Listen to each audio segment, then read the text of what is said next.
சரி, இப்படி இந்திய திருநாடு பல்வேறு கோணங்களில் எல்லா திசைகளிலும் பெரு வளர்ச்சி பெறுவதற்கு அடித்தளமாக அஸ்திவாரமாக திகழ்ந்தவர் நம்முடைய பேரன்பிற்குரிய வணக்கத்திற்குரிய திரு மன்மோகன் சிங் அவர்கள். அமைதியானவர், ஆழமானவர், மிகப்பெரிய அறிஞர், ஆட்சிகளில் மிகச்சிறந்த ராஜதந்திரி, வல்லுனர்.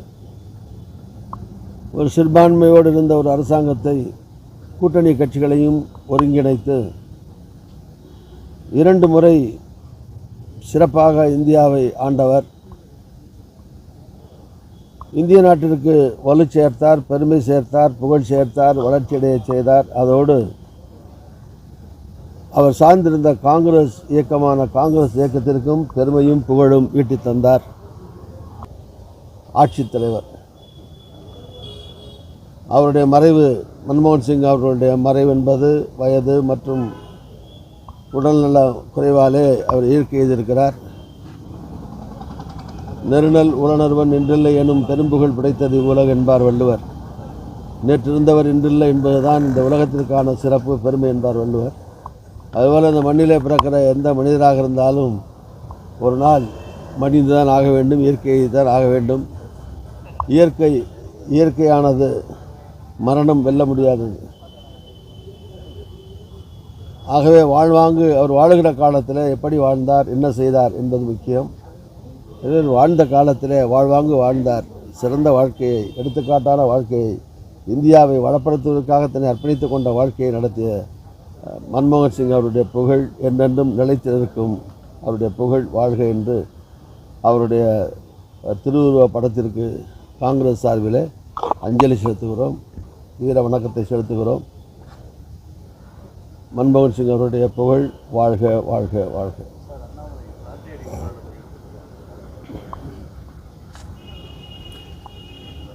அவர் வெளிநாட்டுக்கு அரசியல் படிக்க போனதாக சொன்னார்கள். இப்போதான் தெரிகிறது அவர் சர்க்கஸ் படிக்க போயிருக்கிறார் என்று. இந்த சர்க்கஸில் கோமாளிகள்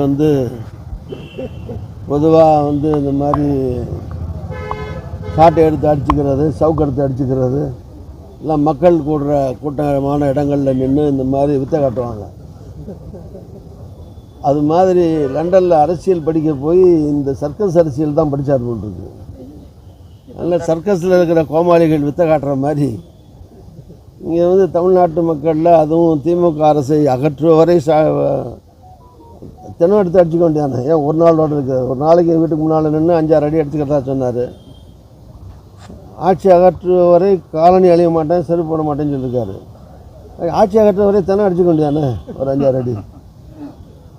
சும்மா விளையாட்டாக சொல்கிறேன், பாவம், அடிச்சுக்க வேணாம். அவர் முதல் நாளே அடிச்சுக்க வேணாம்னு சொல்லுவேன். இன்னும் அவரை நம்பி அவர் மனைவி, பிள்ளை, குட்டி எல்லாம் இருக்காங்கல்ல. அரசியலில் இருக்கிறது அரசியல் ரீதியாக அவர் போராடட்டும், ஆர்ப்பாட்டம் பண்ணட்டும், எல்லாம் பண்ணலாம். கண்டன ஆர்ப்பாட்டம், மறியல், உண்ணாவிரதம் இப்படி பண்ணலாமே தவிர மகாத்மா காந்தி கூட சவுக்கடி அடிச்சுக்கலையே. மகாத்மா காந்தி கூட சுதந்திர போராட்டத்துக்காக அவரோட ஒரு தியாகி. அவர் இது என்ன கிண்டலான கேலியான போராட்டமாக மக்கள் பார்ப்பார்களே தவிர அதில் சீரியஸ்னஸ் இல்லை. இது பாருங்கள், தொலைக்காட்சிக்கு முன்னால் 2 செருப்பை எடுத்து 1/2 மணி நேரம் காட்டிகிட்டு இருக்காரு. இது காட்டி இதை போட மாட்டேன், இது செருப்பு போட மாட்டேன்னா தெரியாதா ஜனங்களுக்கு? செருப்பு இன்னும் தெரியாதா? அதை 2 செருப்பையும் கலட்டி கையில் வச்சுக்கிட்டு 1/2 மணி நேரம் செருப்பு போட மாட்டேன்னு செருப்பை காட்டினா தான் மக்களுக்கு செருப்பு தெரியுமா? இன்னும் இதெல்லாம் ஒரு சிறுபிள்ளைத்தனமாக இல்லையா? ஒரு ஐபிஎஸ் படித்த மனுஷன் ஒரு தரமான அரசியலை முன்னெடுத்து ஒரு பார்க்குறவங்க ஒரு ஐபிஎஸ் ஆஃபீஸராக இருந்தவர், ஒரு அறிவாளியாக இருக்கார், அறிவாளியாக பேசுகிறாரு, அறிவாளியாக அரசியல் நடத்துகிறாருன்னு சொல்கிறோமே தவிர பார்க்குறவங்க கோமாளியாத்தனமாக பண்ணுறாருன்னு சொல்கிற மாதிரி அரசியல் பண்ணுறது. முன்னே கொஞ்சம் கொஞ்சமாக பண்ணிகிட்டு இருந்தார். இப்போ வெளிநாட்டுக்கு படிக்க போயிட்டு வந்தவொடனே அப்படியே முற்றிலுமாக ஃபுல் கோமாளி மாதிரி ஆகிட்டார். அதனால் கொஞ்சம் அவரை மாற்றிக்கிட்டால் அவருக்கும் நல்லது, அவர் உடம்புக்கும் நல்லது, அவர் குடும்பத்துக்கும் நல்லது, அவர் கட்சிக்கும் நல்லது. அது என்னுடைய ஆலோசனை, இலவச ஆலோசனை. மன்மோகன் சிங் மறைவிற்கு எதிர்கட்சிகள்லாம் தங்களுடைய ஆர்ப்பாட்டங்கள் நிகழ்ச்சியை இது பண்ணியிருக்காங்க. ஆனால் உங்களோட கூட்டணி இருக்கக்கூடிய கட்சி திமுக கட்சி இன்றைக்கி ஒரு 5 நிகழ்ச்சி, அரசு நிகழ்ச்சி நடத்திருக்காங்க. அதை நீங்கள் எப்படி பார்க்குறீங்க? திருச்சியிலே கிட்டத்தட்ட 3 அமைச்சர் வந்திருக்காங்க. பிஜேபி ஆர்ப்பாட்டம்லாம் ரத்து பண்ணியிருக்காங்க. ஆனால் திமுக இன்னைக்கு அதிமுகவும் ஆர்ப்பாட்டம் நடத்துறது வந்து அது ரத்து பண்ணியிருக்காங்க. இல்லை, கட்சி சார்பில் இரங்கல் அறிக்கையெல்லாம் கொடுத்துருக்காங்க. நிகழ்ச்சிகள்லாம் எதுவும் ரத்து பண்ணி கொடுத்துருக்காங்கன்னு தெரில, நம்ம பார்க்கல. பட் காங்கிரஸ் சார்பில் எல்லாம் ஒரு வார காலத்துக்கு நிகழ்ச்சிகள் ரத்து ஆகிருக்கு. மற்ற விஷயங்கள் அது மந்திரிகள் நிகழ்ச்சியில் கலந்துக்கிறது போகிறது அவங்க சௌரியத்தை பொறுத்த விஷயம். அது வந்து அதை பற்றி நான் விமர்சனம் பண்ண விரும்பலை. அவங்கள்ட்ட கேட்க வேண்டியதானே. இப்போ அவங்க வந்துட்டு வந்து நீங்கள் பார்க்கும் மந்திரிகளை கேட்கலாம், என்ன கேட்டிங்கன்னா எதிர்கட்சிகளே வந்து ரத்து பண்ணியிருக்காங்க. அது அதை பற்றி நான் விமர்சனம் பண்ண விரும்பலை. அது சம்மந்தப்பட்டவங்கள்ட்ட கேளுங்க. அமைச்சர்கள் கலந்துக்கிட்டாங்கன்னா அமைச்சர்களை கேளுங்க, அந்த மாதிரி ரத்து பண்ணியிருக்காங்க. நீங்கள் பண்ணலாம் ஏதாவது காரணம் சொல்லுவாங்களே, முன்கூட்டியே ஏற்பாடு பண்ணிட்டோம் போயிட்டோம், ஏதாவது அதுக்கான தகுந்த காரணத்தை அவங்க சொல்லுவாங்க. அவங்கள்ட்ட கேட்கணும். தகுந்த காரணத்தை நான் சொல்ல முடியாதுல்ல. சார் நாங்கள் எல்லா நிகழ்ச்சிகளையும் ரத்து பண்ணியிருக்கோம். அவ்வளோதான் சார். இதில் அமைச்சரை விடுங்க, கலெக்டர் பங்கேற்றிருக்காரு அரசு நிகழ்ச்சி. கலெக்டரை விட அமைச்சர் தானே பெரிய ஆள். அமைச்சர் கலந்துக்கிற போது கலெக்டர், ஆடிஓ, தாசில்தார் கலந்துக்கிட்டாருன்னு அதெல்லாம் மாவட்டத்தில் பெரிய அதிகாரி கலெக்டர், மாநில லெவலில் மந்திரிகள் பங்கேற்கிற நிகழ்ச்சியில் அப்புறம் கலெக்டர் புறக்கணிக்க முடியுமா? அதனால் கலெக்டர்களை ப்ளேம் பண்ணுறதுக்கு என்ன பண்ண முடியும்? அரசாங்கம் பாய்காட் பண்ணால் அவரும் பாய்காட் பண்ணுவார், அரசாங்க நிகழ்ச்சி நடத்தினா அவங்களும் கலந்துக்குவாங்க. அதிகாரிகள் பாவம் அவங்க என்ன பண்ணுவாங்க? அதனால் இந்த அரசாங்கம் கட்சிகள் எடுக்க வேண்டிய முடிவு அது.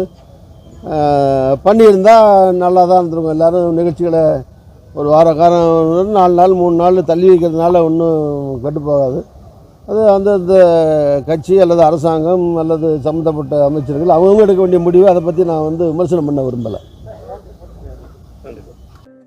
என்றும் மக்களின் பார்வையில் ரெட் தமிழ் டிவியை சப்ஸ்கிரைப் செய்யுங்கள்.